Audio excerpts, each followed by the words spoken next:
नमस्कार पशुपालकांनो, श्री गणेश पशुसेवा यूट्यूब चॅनलमध्ये आपलं पुन्हा एकदा स्वागत आहे. पशुपालकांनो, आता आपण इथं तगसवाडीमध्ये ही म्हैस आहे जे गाभण घात नव्हती. मला वाटतं 2 वेळा बघली होती का एकदा बघली होती उलटली होती? एकदाच भरली होती. हां, एक वेळ बघवली होती उलटली होती. मी स्वतः बघली होती उलटली होती. तिला पायोमेट्रिका शिकायत होते. पायोमेट्रिका म्हणजे एक पिशवीमध्ये सुजन येते, हा विषय होतो. आणि त्यामध्ये ते पिशवीतलं इन्फेक्शन असल्यामुळे, गर्भाशयातील इन्फेक्शन असल्यामुळे ते गाभ जात नव्हते. तर हिला आपण त्यांना एक मेडिसिन लिहून दिले होते, प्रिस्क्रिप्शन दिलं होतं. आणि त्या मेडिसिन इंट्रायुट्रॅन पण सोडलं होतं आणि इंजेक्टेबल पण दिलं होतं. ते दिल्यानंतर पुढच्या माझ्यावरती आपण तिला सिमेंट बघलं होतं डिसेंबरमध्ये. आणि आज मे महिन्यात मी 2 महिने बाहेर असल्यामुळे त्यावेळी आलो पण नव्हतं. त्यांनी फोन केला होता मला गेल्या 2 महिन्यापूर्वी, दीड महिन्यापूर्वी, पण मी आलो नव्हतो. मग आज आल्यानंतर ते तपासून घेतली.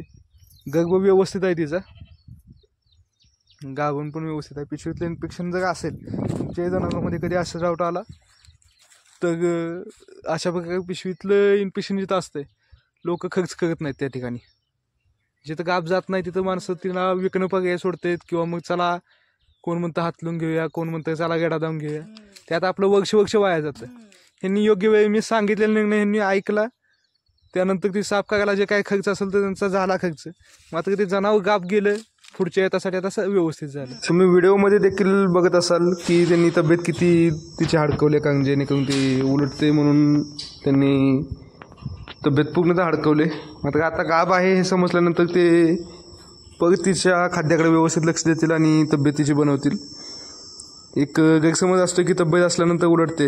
ह्या गैरसमजापोटी त्यांनी तिची तब्येत एवढी वीक केली, पण आता ते लक्ष नक्कीच देतील. यांचीच ही गेडी पण आहे, ती पण आपणच गाभ घालवली होती. हो, हे पण तुम्हीच घालवली. आपणच बघलेली आहे. हो, हा, म्हैशीला फक्त एक इंजेक्शन पण दिलं होतं. हिला इंजेक्शन नाही नाही सिमेंट बघले. हो हो. ही पण सध्या गाभ आहे, हो. कास सुटायला लागले. ही पण सध्या गाभ आहे, सिंगल सिमेंट होती, ही पण गाभ राहिलेली आहे. अशाच प्रकारे तुमच्याही गोट्यात जर भाकड जनावर असतील तर त्यांचे योग्य वेळी योग्य ते उपचार करून घेण्यासाठी तुम्ही आपल्या श्री गणेश पशुसेवाशी संपर्क साधू शकता. स्क्रीनवर नंबर दिसतच असेल.